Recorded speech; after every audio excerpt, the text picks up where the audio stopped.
Hillary Clinton.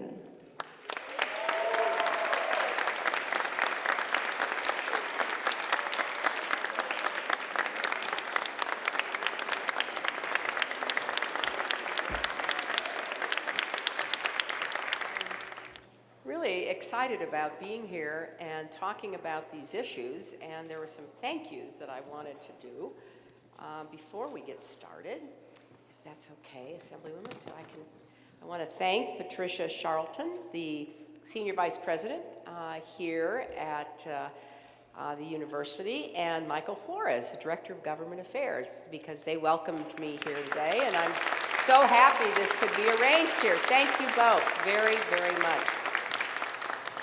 And we have a great panel, and I'm going to turn it over to the Assemblywoman here. Well, it's a pleasure to be with you this morning, actually afternoon probably by now, but childcare is something that's near and dear to, I think, every single panelist that's sitting up here, including you, Madam Secretary. It's near and dear to our hearts, and as a working mom, as an educator, as a legislator, it's something that we really need to address as a country. How are we allowing our working moms and dads to provide for quality child care for every single one of our children? Well, I just want to start out by making a few points, and then I would like to hear from everybody on the panel, and I hope we will have time for questions or comments from everybody in the audience who wants to ask one. I've worked on this issue for a very long time, and there's a fundamental challenge we have to address. We need to get incomes rising for families so that the cost of child care is not prohibitive. They can actually afford it, because I have this statistic which is really striking. Here in Nevada, it costs about $6,500 in tuition to send a young person to a four-year public university. It costs over $9,500 a year to send your child to child care. Think about that. It costs $3,500 more to afford quality child care than it does to go to the university in Nevada and pay tuition. That is just something we have got to change, and that's why we need good ideas. We need more government support. I personally am very strongly in favor of doing more to help subsidize quality child care for working parents, and also then be able to pay the child care workers a living, decent wage, because the turnover is very high, and a lot of people who stay in the profession do it because they love it, but then they have a hard time actually taking care of their own children. So we have to raise wages across the board, increase incomes for everybody, particularly young families with young children. And I think it's also important that we do much more to provide paid family leave. I want to provide 12 weeks of paid family leave so that families can actually take time off for a newborn or an aging relative or a sick spouse or even yourself and still get paid. Because right now we have family and medical leave, which has been a huge step forward, but it's unpaid. So we need to move toward paid family leave, and there's just a lot of need for that. So If I could, please, Olivia, why don't you start, and then why don't you call on everybody too? I was going to mention that paid family leave is a big necessity. I'm blessed to be in a workplace that provides it for me, but I think all of my constituents should also have this privilege and this benefit, because I know, as a mother of a soon-to-be 5-year-old tomorrow, on the day of the caucuses, he's coming down while he's in preschool with everything you can think of, because kids share everything, especially their germs. And so as a parent, it's always comforting to know I can be with my child when my child needs me, and then I don't have to make these difficult decisions about not being with my child when they're sick and they really, really need mom or dad to be beside them, making sure that they're getting better. So I know that Stacy has more to share about the cost of childcare and how it affects everyday Nevadans here. And as each of you talk, please introduce yourself, say a little bit about what you do, and give us a little background. My name is Stacy Dugan. I am the owner of Simply Pure. It's a vegan cafe located in downtown Container Park. And I am the proud mother of a 15-month-old. So a little bit, his name is Zion. So a little bit about myself and how I even came to be on this panel. After going on maternity or coming off of maternity leave, as a business owner, I had to go back into my restaurant, but I struggled with, do I go back into the restaurant full time or do I pay for child care? And so I kind of straggled between both, and I paid for child care part-time and I went back into the restaurant part-time, but then the restaurant started to falter a little bit, and so I decided to go back into the restaurant full-time to save my business. And I applied for a government subsidy to have my child care subsidized, and I received a letter back saying that I was put on a waiting list. So I called, okay, so what is this waiting list that we're talking about here? And I was informed that my income tax bracket is a little too high to, that the funds ran out. That's what the woman told me. The funds ran out for my income tax bracket, and that if I could prove that I made less money, then I would be able to get my child care subsidized. And basically they told me that I had to be living almost at poverty level. But I said, but I'm not living at almost poverty level. I'm just struggling to pay $1,000 a month for my 15-month-old. So it was either a matter of me, I guess, lying and saying that I made less money, or me trying to figure out a way to make an extra $300 or $400 a month, or a week to pay for childcare.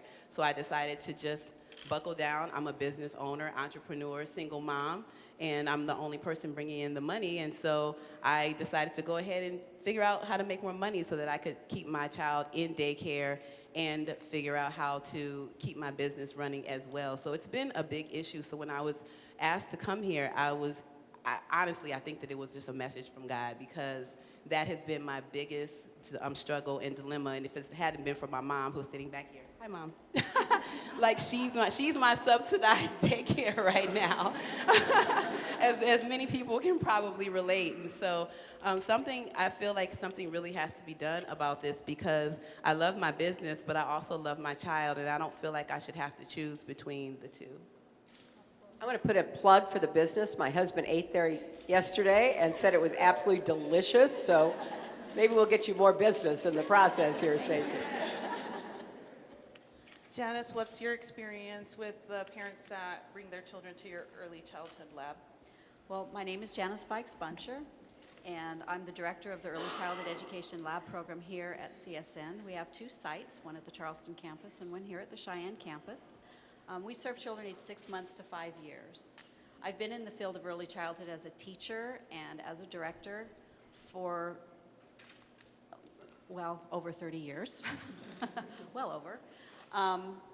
And I've seen the struggles of people like Stacy, correct? Stacy and the other people on the panel. We've talked a little bit. And I understand the struggle of a parent in affording quality child care, but I also see the other side of the struggle for the employees and the workers in the field, and providing them with quality education and training, so they're prepared to provide those quality experiences for our youngest citizens. Affordable childcare is great, and we want that for everybody, but we also want to make sure that affordable childcare is quality childcare.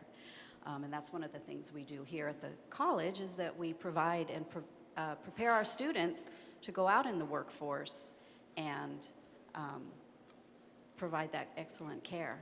I was speaking with a woman today who is a director of a new child care here in Las Vegas, and they are going through some transitions and trainings to become a model site. And she was telling me she has a really hard time finding qualified employees, that it's not an attractive field for people because the pay is low. So there's the need to change and look at our regulations as well. What are we expecting of our child care workers and our early childhood education providers? So, and I'm passionate about this, not because of my profession, but I also have quite a few children and quite a few grandchildren, and I've watched them struggle. I've watched them struggle. So, you know, we want what's best for our youngest citizens. Well, I thank you for running this program and having a lab so that you're not only taking care of the children, but you're training the future child care workers. That's so important. And I can't echo too strongly what you said. Quality child care is critical. You know, custodial care, warehousing care, unstimulating care that just tries to keep a child safe is just the very first level of what's needed. But quality child care actually can help that young child develop, engage with other kids, get a bigger vocabulary, get better prepared for school. So it's a big deal, and lots of people don't really focus on those first 5 years of life, which in many ways sets you up for what comes next. So I thank you for your work.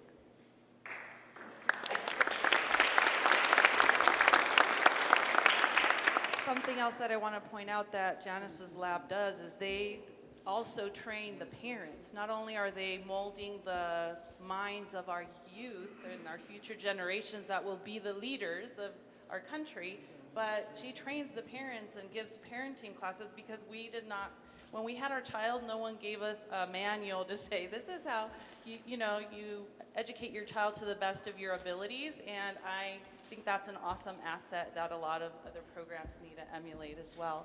Emilia, what do you have to say about childcare and our current situation?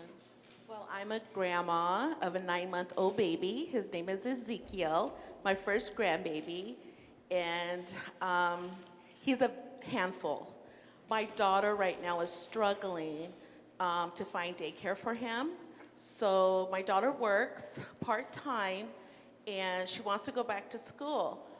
But she has to look at grandpa's schedule, grandma's schedule, and daddy's schedule, so she can plan ahead, because she cannot afford daycare for the baby.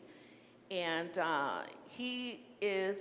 mind is just exploring. He's like touching everything, and we want to get him to a daycare that can just focus on his learning. You know, you look at him, he just sees everything. The lights, everything. And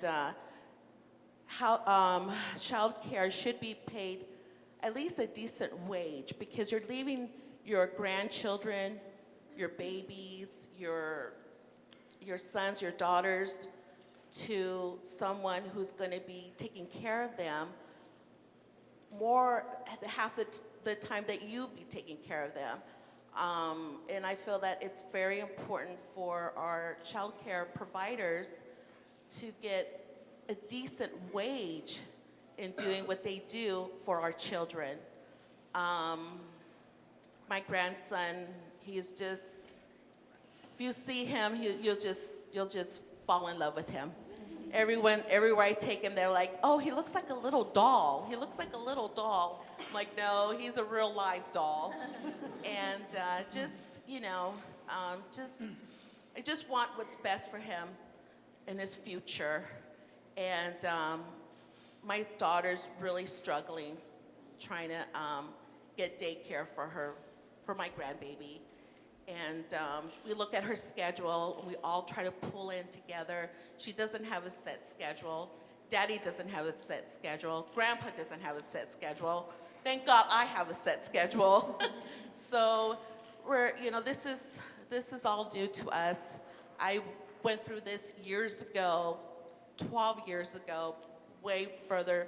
I was a single mom with 3 kids. Living in California was really, really hard. I came out here 12 years later, and now I see my daughter struggling, and I'm like, oh, we can't have this. We need to fix this, because now it's going to our new generation, and we have to fix the problem. Thank you. I just want to add something to what you said, because it is a struggle. And in many ways, it's even harder today because of unpredictable work schedules. We have so many people, particularly young people, who don't know what their schedule will be from week to week. That makes it really difficult to figure out where you're going to get childcare, who's picking up the baby, who's dropping off the baby. Okay, this is a week we need to ask grandma or grandpa, but you know, that's not enough notice for them, but we just found out we have to be at work. We didn't know we had to be at work. This is so disruptive to family life. We have got to rein in these unpredictable schedules. People need more predictability, more routine, because caring for children is not something that you can just get up and, you know, go off and forget about. You have to plan for it. You have to be thoughtful about it. You have to give people the support they need. So I am really committed to trying to do what I can, both to limit the explosion of part-time work that doesn't carry any benefits and unpredictable scheduling that doesn't give you the kind of opportunity to really plan day to day. So I'm glad you mentioned that, because this is what I'm hearing from so many families, particularly young families. And Diana, please share your thoughts. Hi everyone, I'm Diana McKinley and I am a new grandmother as well. I have a 22-month-old granddaughter named Savannah, and her mother live with me, so it's just us three girls, and it has been a struggle for her. So I can remember growing up with raising my children and the struggle of daycare, and my paychecks actually went to pay for daycare, and the only reason why I worked is because I got health care benefits. So here's my daughter now struggling as I did, but at least she has me to fall back on. And so she does get some subsidies to help with childcare, but when her pay fluctuates, so does that subsidy. So then I am like Stacy's mom, I'm the subsidizer. So, which happy to help, but it is a hardship and it is a struggle. And as far as, you know, the hours of work, there for a while she was going to school as well as a hairdresser, and in the world of hairdressers, oftentimes they don't have those set schedules either. So depending on what daycare you're in, will determine, you know, when you're gonna work or when mom can help out. So it's something that's been very dear and near to my heart, to do something for families, especially single struggling mothers too, so, and fathers, right? So it's not just unique just to females. So anyway, so thank you for the opportunity to be here today. I really appreciate it. Well, you raise a point too that I think is important, and it kind of goes back to what Stacy said. You know, we have these cliffs you fall off of. If your income is a certain level, you get subsidy. If you make $1 more, you lose a subsidy. That is just absurd. You know, at the very least, we need a stair step, not a cliff. You know, if you are furthering yourself, if your business is doing better, if your daughter's making more money, that should be applauded, not penalized.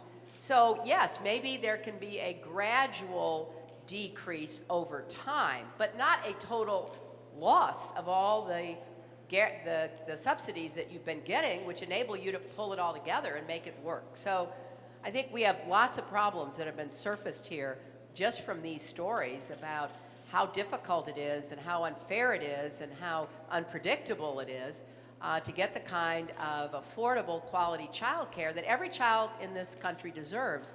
And I just want to make one other point, because I think it's really significant. We need to do a better job, and Olivia said this, in helping parents be their children's first teachers.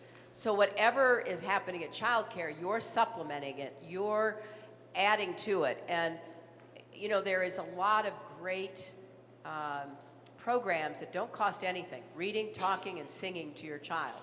You know, all of that builds vocabulary. And a lot of parents will do anything they can to help take care of their child. They'll work extra hours so you have a better place to live, you know, better food to eat, all of the necessities. But it's hard, especially if you're a single mom, to fit something else in. So it needs to be part of the daily routine. If you're driving in the car, talking to the baby. If you're in the supermarket and your toddler's in the cart, talking to your toddler.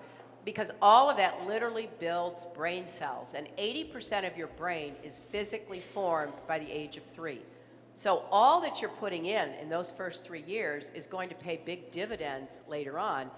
And anything that can be done to help more parents, particularly young parents, realize how absolutely essential they are to that learning pattern and how, whether you're in daycare or you're not, it's the parents who can really help to set the tone and create the environment for that sort of development. So what you said makes a lot of sense. The more we reach out to parents, the better. I just know that happy people equals happy kids. So again, I think that this issue is compounded when that person providing the child care service has their own children and they're not making a wage by which they can then have their own children taken care of while they're taking care of somebody else's child. Does that make sense? So we definitely need to come together as a community. If we make sure that the person who is doing everything for my child can have that peace of mind that their child is also being taken care of and they can provide adequately for their family, I think that we're going to be a bigger, brighter, happier United States of America. Amen. Amen. That's exactly right. I think that about sums it up, Olivia. I love that. We'd be glad to take questions. You've got people with different experiences and even expertise here.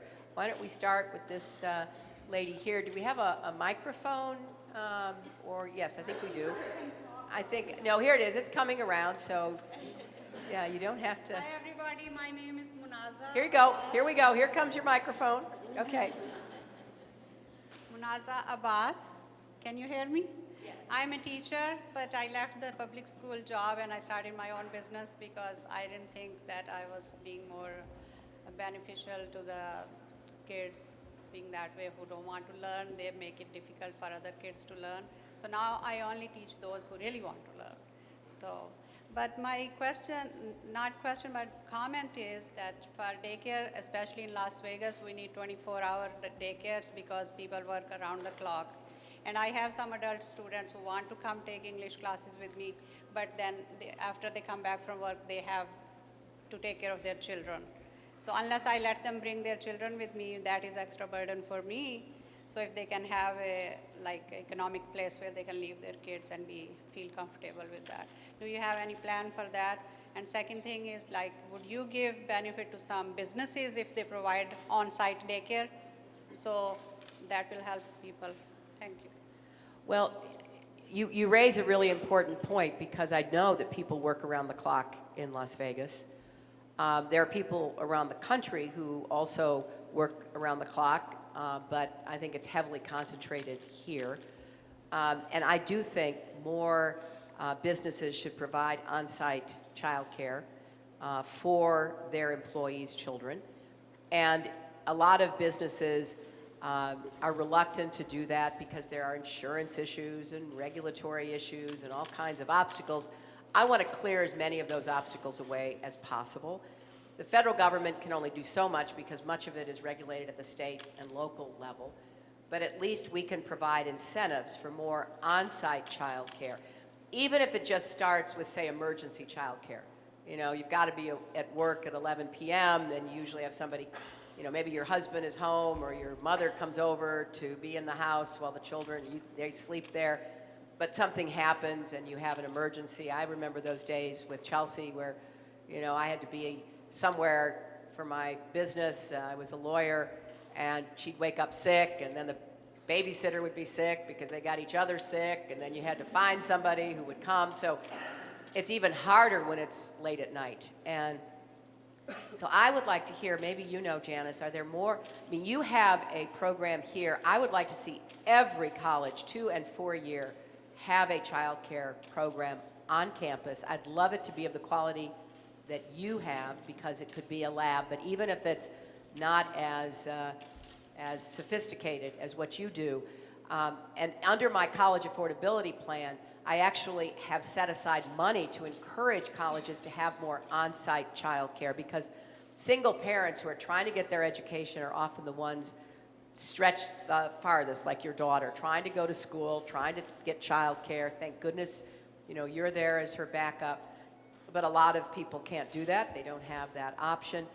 So we need more on-site child care in colleges and universities, in business places. And you want to add some thoughts to that?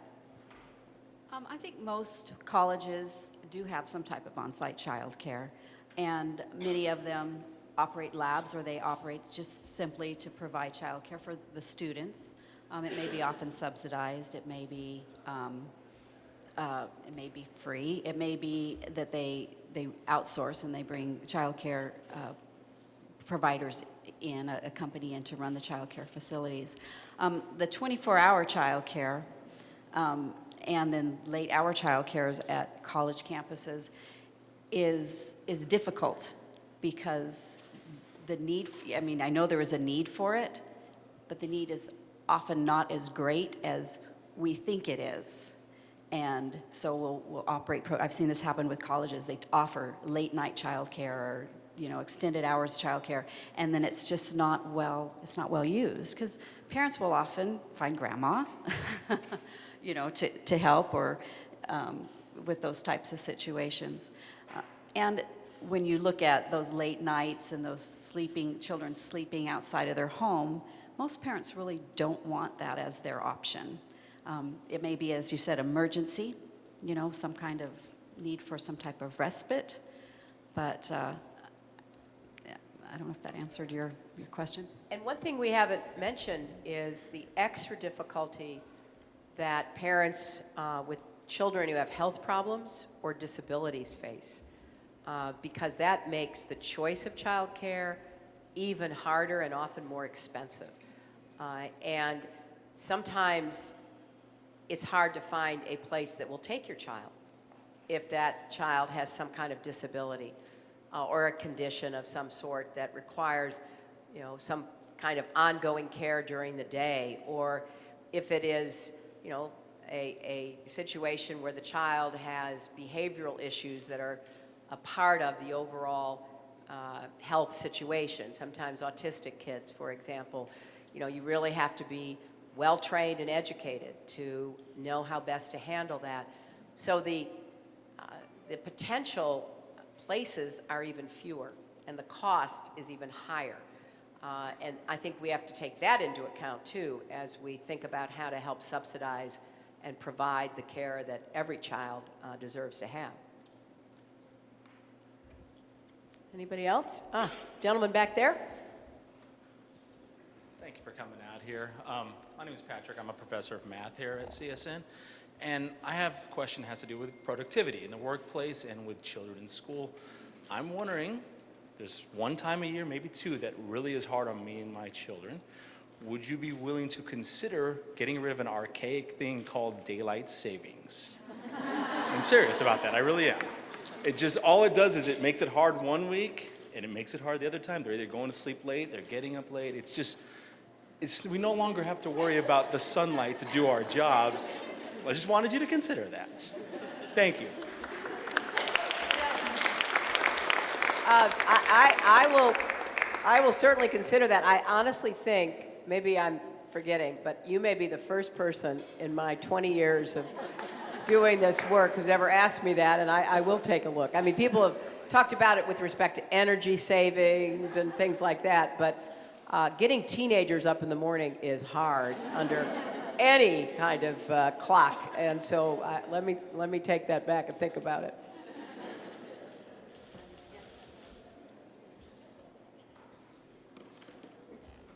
Hi, my name is Brisa. I'm a classified employee here at CSN. I'm also a DACA recipient. So it allowed me to come and work here at the college, which was kind of like a long plan of mine a bit before. I also have a 5-year-old daughter. And I totally understand the whole, you know, trying to get quality daycare. I wanted to get her into the program here at CSN, and it was way beyond my affordability. So this was like the first job that I actually had that had like a decent wage for me that I worked. So I completely understand that whole situation, and I understand also that families are needier than I am. So it's just kind of like you said, like that whole stepping instead of just kind of sliding at the bottom where you can't afford these things. Very important. And I think as well that how you were saying that you want to do that whole 12-week, was it 12-week family paid leave?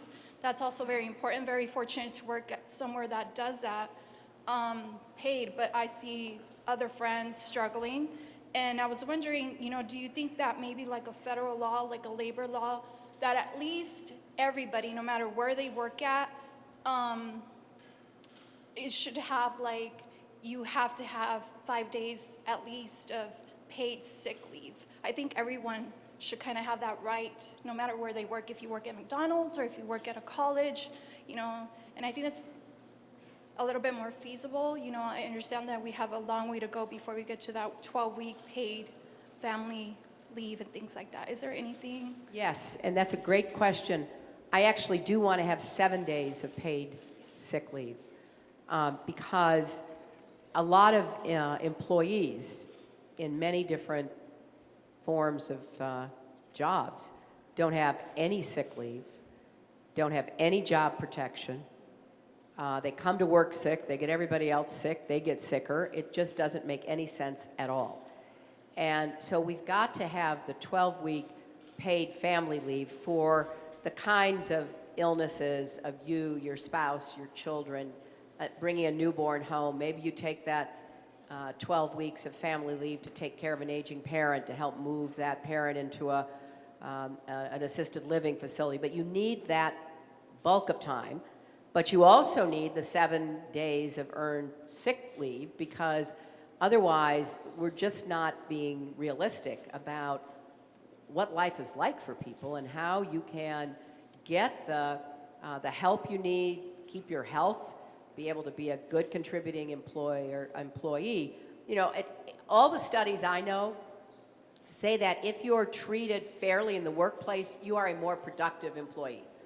If you feel like your employer cares about you, cares about your family, provides those basic benefits, you actually are more loyal, more hardworking, and giving you that help not only keeps you in the job, but it avoids having somebody leave a job because they can't combine family and work. Then you've got to hire somebody, start all over, and do the training, which costs money and time. So it's a good investment in treating your employees with a level of support and understanding, and having these programs available, and that's exactly what I'm going to try to do. What? I can't hear you. It's almost like a basic human right. Yeah, I agree with that kind you. of issue that, you know, wherever you go work, you should have these paid sick days, you know? I agree with that. It's something that I've always California has had paid family leave for a number of years, and I think it's a good model. There are other ways of doing it. Other states are moving toward paid sick days, paid family leave. So we're seeing some movement, but we are the only advanced country in the world without some kind of paid family leave. And at some point, it's just counterproductive. And, you know, frankly, I think that people have been working harder and harder and not getting ahead. Incomes are not going up. Americans haven't had a raise in 15 years.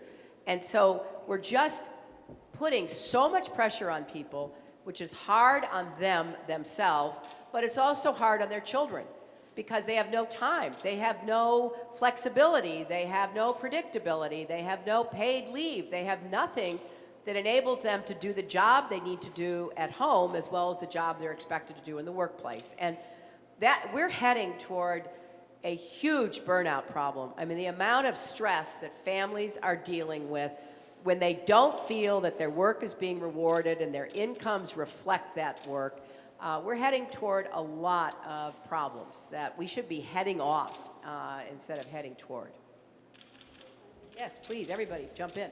If I could say something about that also, because as an employer, I can 100% agree with you when you say that when the employees feel like they're taken care of, then they'll take care of your business. And honestly, that was the only reason why I was able to go on maternity leave, because I have amazing employees. But I was going to say that for me, I have a lot of people that come to me because they can't afford daycare, or they can't afford just average bills that they're supposed to pay as employees.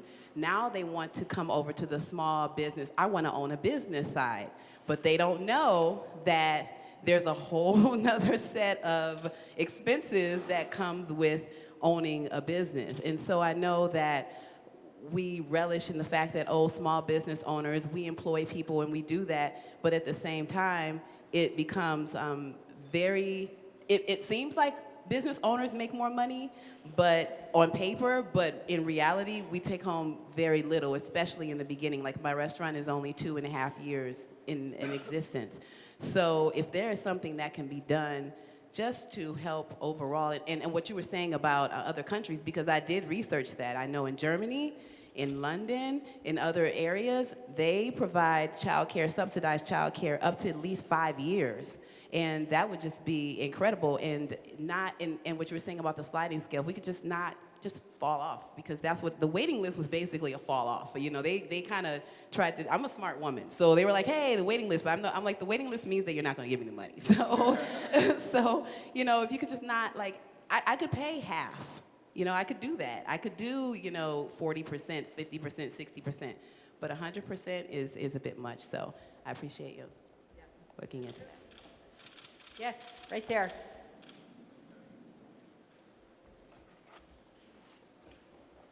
Thank you for taking my question. I'm Jody Tyson. I'm with the food bank, 3 Square Food Bank down the street. And I have a question for you about public assistance programs that are complementary to child care programs. The National Commission on Hunger just released a report with several recommendations about food stamp benefits, what we call SNAP. Currently, the average benefit for people is based on what they call a thrifty food plan, which means that people are really asked to buy the cheapest foods possible. And we know that in addition to good quality care, we also need good nutrition for our kids. And especially when we have daycare programs that are home daycare, and people are really having to provide extra meals at their own home. And so I just want to ask for your support on increasing the benefit for food stamps. Thank you. I agree with that completely. And I have to tell you, you know, a lot of people have temporary setbacks with employment, with an illness, maybe a divorce, and they need help being able literally to feed their family. And this is one of the best anti-poverty programs we have, providing that food assistance. And I really worry about the way some people view food stamps, because I think it's really unfair. And I know people, again, when you get above a certain income, you're not eligible anymore. And a lot of people are only able to buy the cheapest food, the bulkiest food, because they're trying to stretch the amount of subsidy they have. And what that means is they buy a lot of junk food because it fills their kids' stomachs. So you buy big bags of stuff that are not particularly nutritious, but you know, you're worried about getting through the week. And we need to encourage more healthy, nutritious food buying. So not only do I want to make sure that the program is safe and secure and that it has a different way of phasing out benefits, so again, you don't fall off the cliff, I would like to do several other things. I'd like to make it more possible to afford fresh fruits, fresh vegetables, and get some help through SNAP for families to know how to prepare food and to actually stretch their dollar further. You know, frozen food, canned food, that's good too.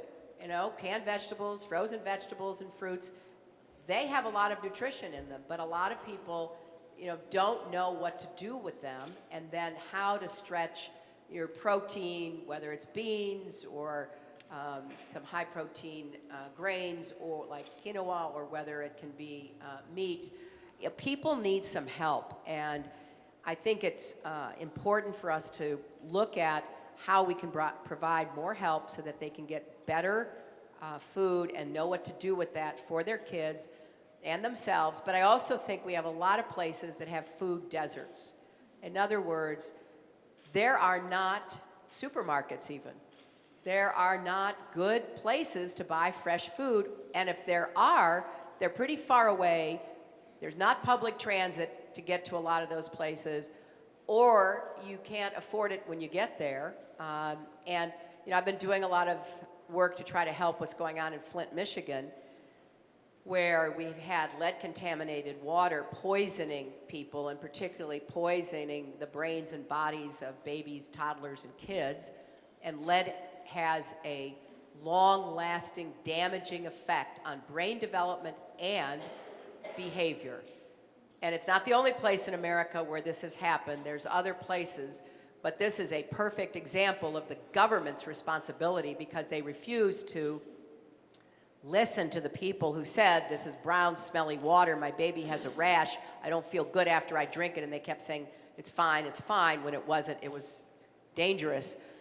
The reason I raise it in this context is, one of the things you have to do if you think your child has been exposed to lead is to try to really up their nutrition, try to up the vitamin intake, try to up the kind of food variety, particularly fruits and vegetables, fresh as best as possible, frozen, canned if you can't. There is no supermarket within a reasonable distance. So we're trying to help families know, hey, up the nutrition. You need to get more of that into your baby. You need some vitamins, all of that. We're going to do the best we can to help. But there's no good supermarket. There's a lot of small places that don't have fresh stuff, that don't have really what you need. So this is a huge health issue, and we've made some progress with farmers markets being able to use food stamps.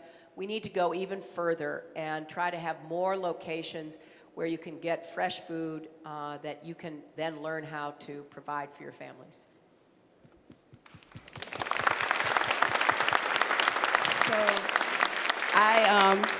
If you don't mind, I wanted to say something because I have a vegan cafe. This is totally my area, so I have to say something first. Flint, Michigan, you touched on that. I'm just going to say that my mom is from Flint, my grandmother, and I still have family there. So that's an issue that's very close to my heart. And I agree with everything you're saying about Flint, Michigan. And then as far as the food deserts, 100%, you go into some of the low-income communities, there are just corner stores where you can buy liquor, you can buy all kinds of inadequate things for your children to eat, and there's no supermarkets, there's no Whole Foods, there's nothing like that. And, but as far as you were talking about just educating people, so that's something that I do personally, and I've been doing that for years. I've been vegan for 15 years. My son is vegan, and he's super healthy. And I have friends that are vegan, their children are vegan, and one of my main focuses is to go out and teach women, teach families, teach fathers, teach aunts, uncles, aunts, cousins, how to raise these babies and raise them vegan without having to spend a lot of money. Because I understand that some people equate eating vegan, or just not even eating vegan, eating healthy. You don't even have to go vegan. Eating healthy, they equate it to having to spend a lot of money, and it's not like that. It's actually the opposite, because if you don't get that health together, then you're gonna spend the money on medicine later on in life, and that's gonna be way more expensive than eating and starting now. And it's important to start young with the children, with the babies, and in the daycares also. I monitor. When I am able to afford to take my son to daycare, I look at what he's eating, I make all of his food, but I look and say, okay, he can have this, he can't have this, this, this, or this. And they follow it. So I'm currently working with Vegas Roots Community Garden, and I don't know how many people are familiar with that, but it's a community garden here. They provide all kinds of herbs and fruits and vegetables and things like that to help the community. People can come out and get vegetables for as low as $1 a pound. And so I want to be able to assist more with that, but we need money. Like, there's no funding for those kinds of things. Vegas Roots is currently building a kitchen called the Dugan Family Culinary Kitchen. My father just passed away last year, and they did a kitchen, or erecting a children's kitchen to teach children how to cook. But we don't have enough money, to finish building the kitchen so that we can go ahead and get instructors and things like that. So if that's something that you would be able to help us with, we would greatly appreciate it. Then we can go out, because I'm a strong advocate. You can see I'm passionate about the health thing. And we can go out and we can train people. We can get people out there who want to teach, but they can't necessarily get away from their jobs. And so we can just pay them something to go out and just teach people how to be healthier and how to eat healthier and how to take care of their families. Well, that is music to my ears, because there's a lot of evidence that years ago, when people ate out of their gardens, when they ate locally, they may not have had a lot of things to eat, but what they ate was often healthier. All those greens that people, picked and boiled and, salted and put a little pork fat in and all the rest of it, it is something that's been kind of forgotten. A lot of, I think we all were so taken with fast foods and packaged foods. It seemed so convenient, it saved time. But in fact, it has really undermined the nutrition of our kids and ourselves, and we have a lot of health problems now because of that. So you're absolutely right, Stacy. It's kind of a vicious circle. When you get off of good, nutritious food, it may save money in the short run, but in the medium and long-term run, it may not do you any good with your health, and it may cause medical issues that are going to be expensive down the road. So how does that sound to you, Amelia? I was just listening, and it's so funny because my daughter, she makes my grandson's baby food. She makes it. She does not want to introduce him to McDonald's. She doesn't want him to. And Grandpa and I are like, well, I don't know about that. She goes, I don't want him to know what a Big Mac is. I don't want him to ask me for a Big Mac. I don't want him to be obese, looking at TV, playing video games. I think that's her fear. I'm like, he's not going to do that. She still breastfeeds, and she works, and she's all about she needs to know what's going inside her baby's mouth. He's 9 months old, and right now he's just picking up anything he sees to put in his mouth. So, healthy foods, yes. And I can tell a difference from a breastfeeding baby compared to a baby that's on formula. And I've never noticed it before, but I know there's some parents that they can't breastfeed the baby. They have to give the baby formula, and it's fine. But my daughter, my grandson, he developed his first tooth, and my daughter's nursing him, and she's teaching him, that hurts, Mommy, if you bite me. And it seems like he bites her when he's mad at her because you didn't pick me up fast enough when I was crying. So she's doing the whole baby nourishment, and we're like really amazed that he's still eating she makes his little baby food and wants us aboard with it. And we try. It's just our schedules are so hectic right now, but I do believe in giving the baby, your children, and you're absolutely right, their first 3 years, what they're developing, what they're putting in their mouth, what they're learning, it's very important. And I just want to grasp all of that right now with my grandson. Thank you. Great. Anybody else? Yes, right there. Yeah.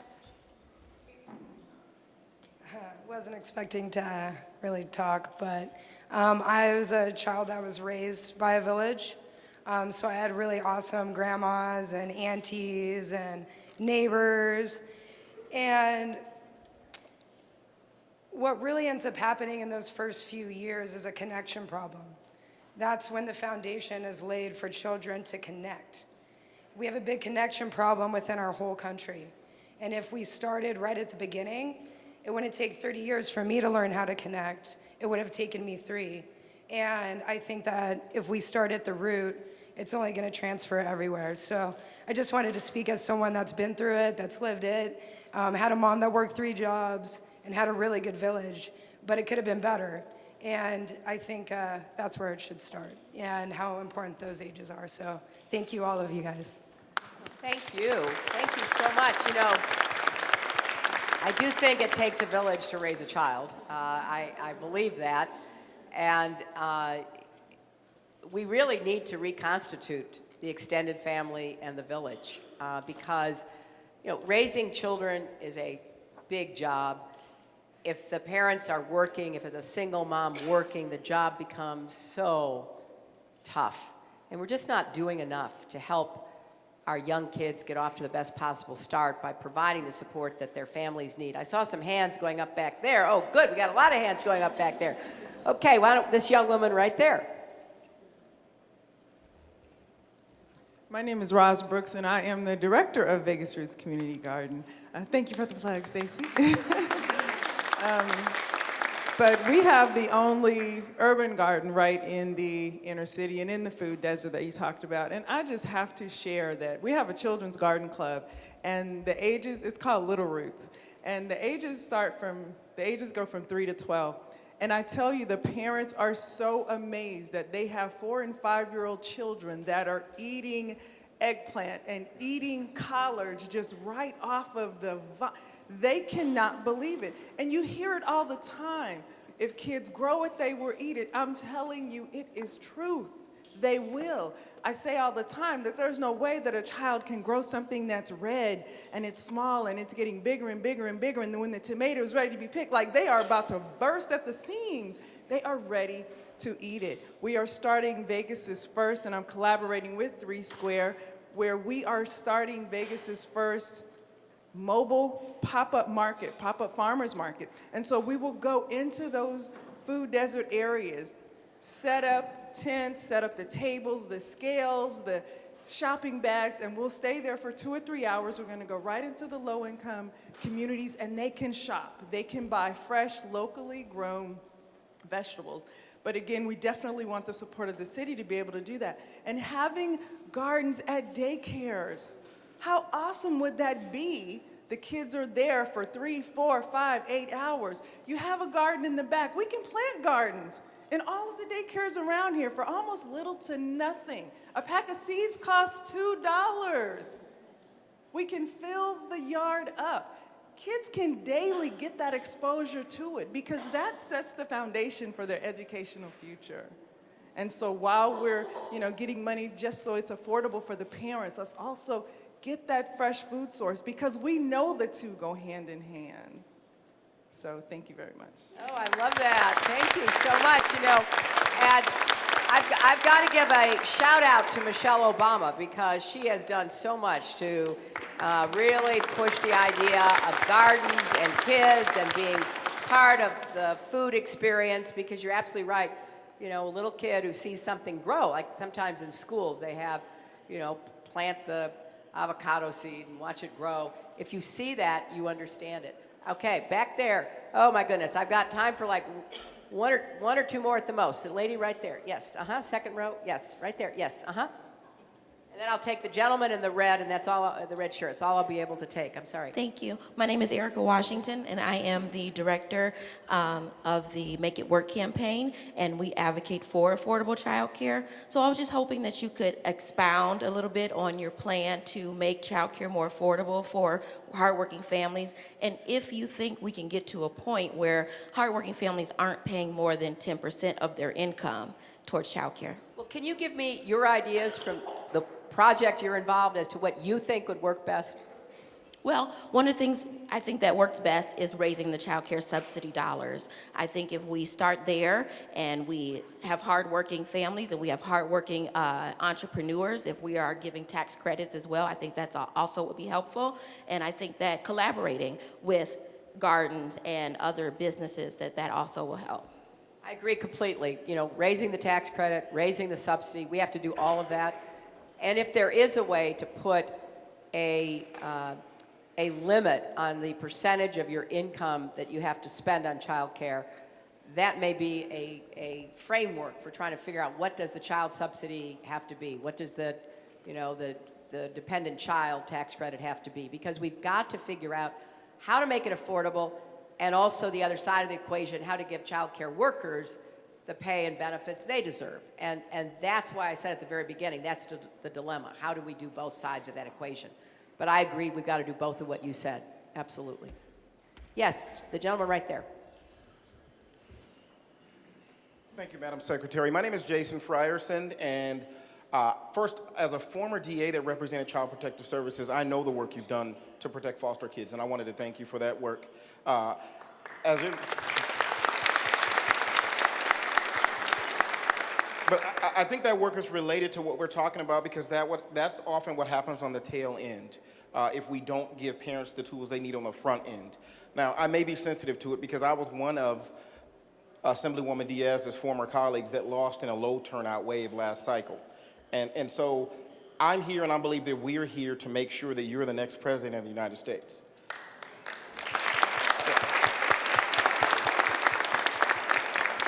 But in the interest of making sure that we talk to other folks about how important it is, can you talk a little bit about the implications not only of continuing to not provide this support, but what would happen if we allowed some folks on the other side to actually cut back on what is already an inadequate support structure for parents? Well, yes. Look, everything is at stake in this election. I don't know how to be blunter than that. We have to win. I obviously believe that we can do this. We have to. There's not a choice. And I think it's fair to say that all of the Republicans do not see this as a priority, do not understand the stresses that are being imposed on working families, especially young families. And I think my years of work, and I thank you for what you said about the work I did improving the foster care system back in the 90s, makes this not just a policy I want to promote, but it's a real passion of mine because I see exactly the connection that you said, the connection between how we treat our children, how well our kids do in school, how competitive we are in the economy, the kind of stresses families are under, what happens as families age. I mean, it's the whole lifespan. And I think that voters have to understand that this is not an election you can sit out. This is not an election that, you know, you can let the other side decide. I sometimes have, I've had 3 people in the last 48 hours here in Las Vegas say they've never voted before. They've never voted before. But they registered to vote. You know, they came to my event, so obviously they were talking to me, but they registered to vote, and they're going to come caucus tomorrow. And I said, please, stay involved. Stay involved in local and state elections. Don't just do it one time, because if you don't participate, I will guarantee you, you will have somebody on the other side who doesn't believe anything you believe about any issue that is important to you who will show up. And then the people who get elected, they're going to give greater weight to those who voted for them than those who either didn't or didn't even show up. You know, a lot of politicians don't even campaign on these issues because they believe that the people who care about them don't vote. In fact, I've read so many articles about what happened in the last Kentucky election. The Democratic governor expanded Medicaid. He created the best affordable care exchange in the country. Hundreds of thousands of poor Kentuckians got health care for the very first time. There were stories about it, people getting things taken care of that hadn't even been looked at. And then there was an election to succeed him because he had term limits. And the Democrat who ran against him, you know, basically said he would continue the program. The Republican said, I'm getting rid of it, we don't need it, it's big government, interference. And the Republican won.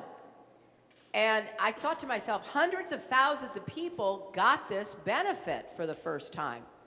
I knew the stories. I actually had a few people, you know, tell them to me, but they didn't vote.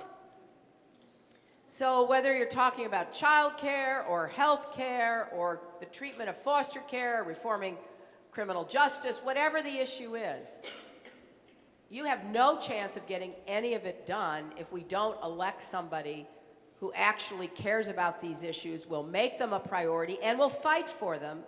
And that's what I've done for many, many years, going back to, you know, my years at the Children's Defense Fund and my years in Arkansas. And I feel so strongly that we've got to make a stand here against the very mean-spirited, cynical policies that you're hearing espoused by the Republicans. Donald Trump actually said, don't need to raise the minimum wage, wages are too high. It's just stunning to me. So I do need your help tomorrow. I need your help in the caucus. I hope that you will all go 11 a.m. And if you need any directions about where the nearest caucus site is, you can go to my website, hillaryclinton.com/Nevada, and we will help you find where that caucus site is. But it starts right here in Nevada tomorrow. And that's my hope that we can have a campaign about real issues that will make a real difference in real people's lives, and not a theoretical discussion, but a real down-to-earth, what are we going to do to make childcare more affordable?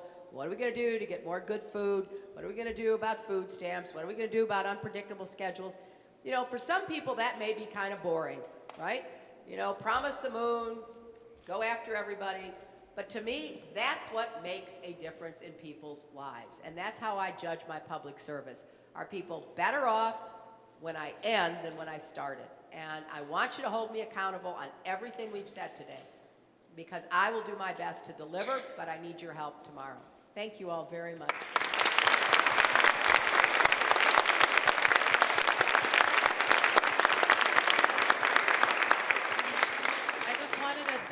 I just wanted to thank Hillary for taking this time to talk to us. I really am appreciative of her genuine concern and compassion that I think we are lacking in a lot of our elected representatives by not thinking about them being in gridlock and not moving anything forward. They're forgetting about why they really are where they are. It's because they're supposed to be working for the people.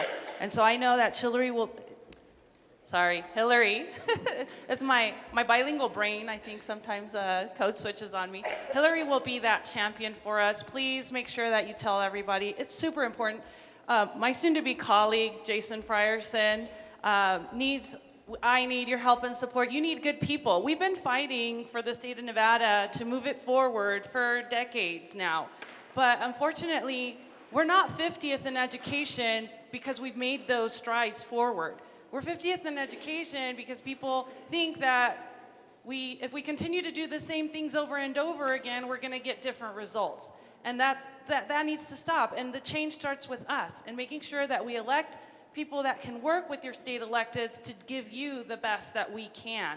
And I think that Amelia and Janice and Stacy and Diana, we all want that for